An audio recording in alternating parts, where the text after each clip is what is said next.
Hey everyone, welcome back to our channel.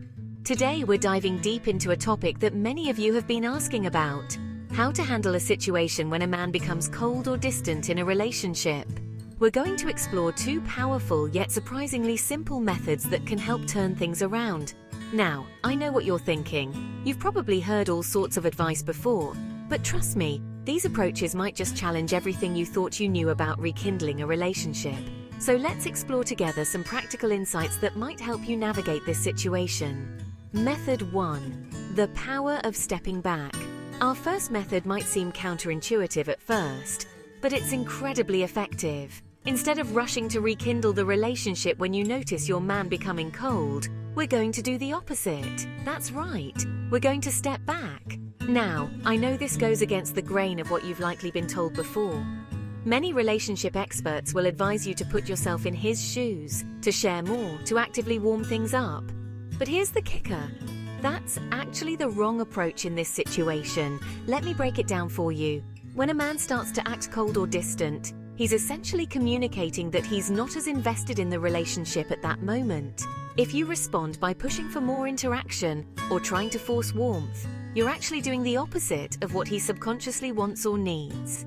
This can have the unintended effect of pushing him even further away, creating a cycle of frustration for both of you. So what's the solution? It's beautifully simple. Stand still, take a step back, give him space.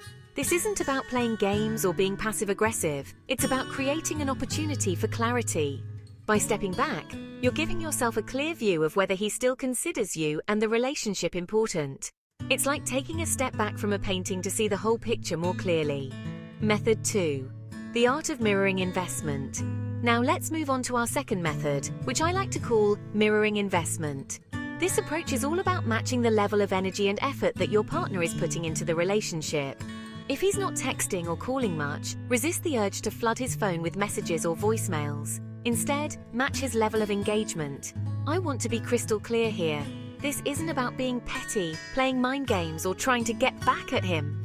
It's about showing him, through your actions, that the health of the relationship is a two-way street. You're demonstrating that if he lets the relationship drift, you won't just sit around waiting indefinitely. You're a valuable person with a full life, and your time and energy are precious. Now, here's where things get really interesting. When you implement these two methods, stepping back and mirroring investment, something almost magical tends to happen. Your man starts to notice a shift in the dynamic. He might find himself thinking, wait a minute, why does she seem a bit distant? What's changed? This moment of realization can be incredibly powerful. It makes him confront and reflect on his own behavior in a way that no amount of talking or pleading could achieve. At this crossroads, one of two things typically happens. Scenario 1. If he truly cares about you and values the relationship, this change in dynamic will often motivate him to take action.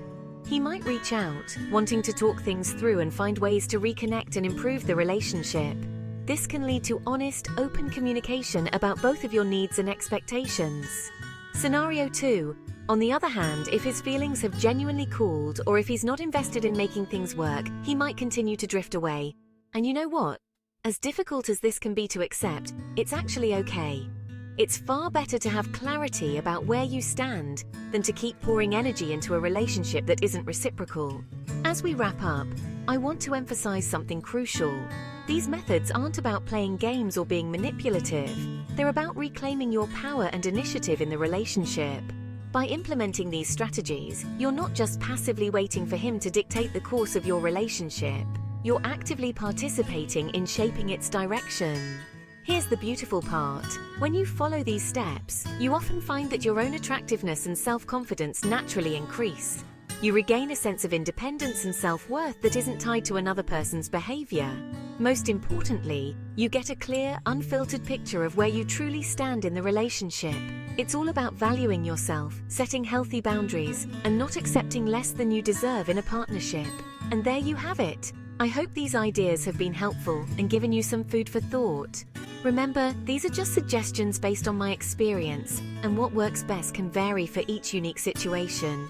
Every relationship is unique, And it's always important to trust your instincts and do what feels right for you. If you found value in this video, please hit that like button and subscribe to our channel for more relationship advice and personal growth tips. And hey, I'd love to hear from you. Drop a comment below sharing your thoughts or experiences.